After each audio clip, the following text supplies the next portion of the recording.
Okay, so upon further review of looking at the roster post-draft, I've came across a little bit of a problem. I'm concerned about this Washington Commanders offensive line. More specifically, the tackle position. How I feel? Left. What I want? Get back slow. I love the way she rockin'. I love the way she move it, shake it on me. When she cry for him, the shawty is the winner. You can tell that shawty's no beginner. She's confident.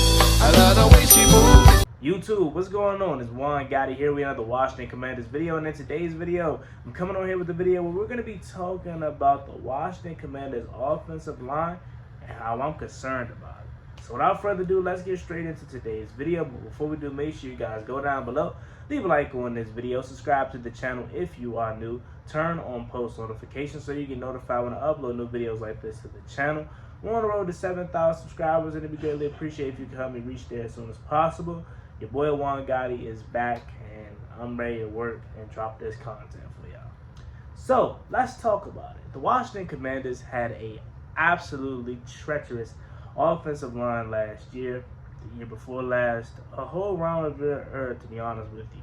Offensive line was never figured out.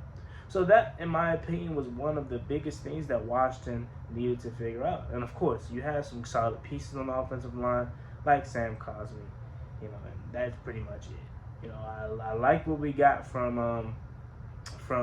our guy that retired a couple years ago, Chase Roulier. I liked what we potentially could get out of Ricky Stromberg, but for the most part, Cole Luke and Sam Cosmi are your only two guys that pretty much is solid. Other than that, it was trash. You know what I'm saying? Nick Gates wasn't that good. Andrew Wiley was horrible. Remember, we had a couple years ago, we had Trey Turner. Like, it was bad. Trent Scott was a name that was pretty solid, when he stepped into. But he's not no one that, that you can necessarily rely on right away. So, for the most part, the Washington Commanders offensive line needs help.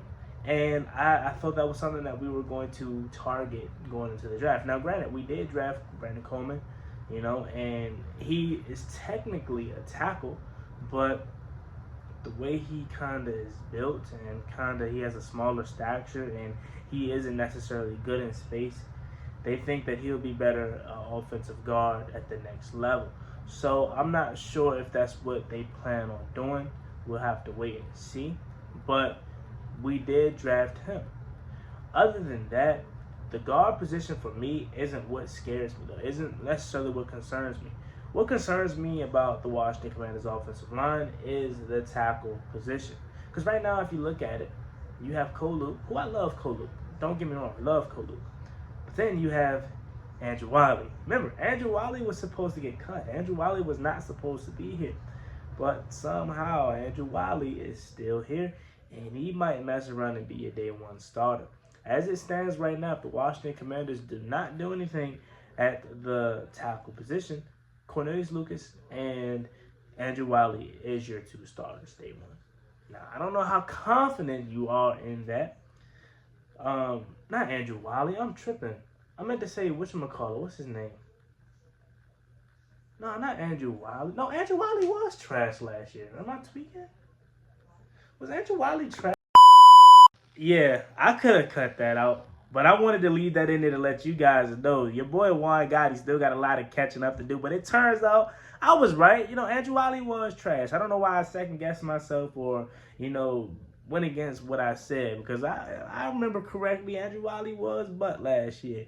But, again, I have a lot of catching up to do, so forgive me. But as it stands right now, Cole Luke and Andrew Wiley would be your two starting tackles. And for me personally, I like Cole Luke. I think he's good, but he's better used as your first guy coming off the bench, not necessarily a 17-game starter. That's not what I envision for Cole Luke. Can he get the job done? Yeah, he could sustain you for a year, but I would have thought, we would prioritize drafting a tackle in the higher rounds. That Jerzon Newton pick might ultimately be really good for us, but I thought maybe one of those picks in the second round, third round, we would have probably been able to get a tackle or something like that. Now, they went BPA in the draft, so maybe there weren't really any good tackles that that they looked to get or that they wanted. So maybe that's not why they decided to go tackle. But something else that I didn't know Mekhi Becton was a free agent. Again, I've been away for a long time. Not a long time, but a couple months. And I didn't know Mekhi Becton didn't get re-signed by the Jets until he got signed by the Eagles. And I was like, that could have been us right there. You could have got Mekhi Becton for a year. What would have cost you a year to see if he's going to be good, if he could turn it around, if he could stay healthy? I would have done it. You know what I'm saying? But the Eagles jumped right on it, and they got tackled for a year. That could have been us. However, Cole Luke is fine. My concern more specifically is Andrew Wiley and the depth behind these two guys. Because more specifically, I want to target the tackle depth. Yeah, you drafted Brandon Coleman, but what about what else after that? There's really nothing that appeases you after that, because really Cole Luke is really your backup. Andrew Wiley, he is really a backup. Like, he's cool, he's getting starter money, but after his performance last year, I don't know if he can get any better, because he was supposed to be in the scheme that he knew the best and that he performed well in. So maybe, Bobby Johnson, maybe Cliff Kingsbury could help him figure it out, and then he could just ultimately turn into a stud of a right tackle. But the chances of it right now, it just seems very slim, because I'm just not confident in his ability because of what he did last year. Obviously we got Tyler Biadasz at center. That's cool. We got Ricky Stromberg backing him up like that. The guard and the center guard doesn't really scare me. We got Cosme. Cosme's a dog. We still got Braden Daniels, who can develop maybe. Obviously you got Nick Algrave. So the center guard does not scare me. I'm fine with that. It's just the two tackles, and when you have a young quarterback that you want to see grow and see develop and be a franchise, he has to stay upright. And your left tackle is most important. The right tackle, he can see, he doesn't necessarily need a stud right tackle, because he can see in front of him and whatnot, and he can, double team, all that with the tackle inside. Your left tackle is what's important. Now, again, I have faith in Cornelius Lucas. You know what I'm saying? But he isn't someone that you want to put your soul depending on him, because again, he's really a backup, and he's older. I want to say Cole Luke is maybe 31, 32. So that's not the franchise there. That's not a guy that can build with Braden Daniels. You're still missing that. Now, again, maybe this Braden Daniels guy, not Braden Daniels, maybe this Brandon Coleman guy that a lot of people think is actually a guard because he's not good in space and he's kind of smaller. Maybe he is actually a tackle, and maybe he'll be good, but a lot of people think he can make that Brandon Sheriff switch, and not necessarily saying being as good as Brandon Sheriff, but he can make that Brandon Sheriff / Sam Cosme switch where he'll go inside, which for me, it's not that good anymore, because we already did that with how many tackles now? We did that with Brandon Sheriff. We've done that with Sam Cosme, who originally we drafted as a tackle. We've done that with Braden Daniels, who originally was a tackle, but he got pushed in the guard.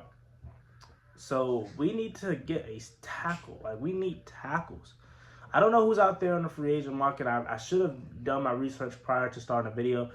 Maybe I'll do another video where we just solely focus on the free agents that are still available and that are still out there for Washington to, get at tackle. But I just wanted to come on here to talk specifically about what we have going on right now on our roster at the current moment. Again, the lineup probably would go Tyler Biadasz, Al Guidi, Cosme, Wiley, and Cole Luke as your starters. And then obviously backing those guys up, you're going to have Ricky Stromberg, you're going to have Braden Daniels, you're going to have Brandon Coleman now backing those guys up, and a couple of other guys that I'm missing.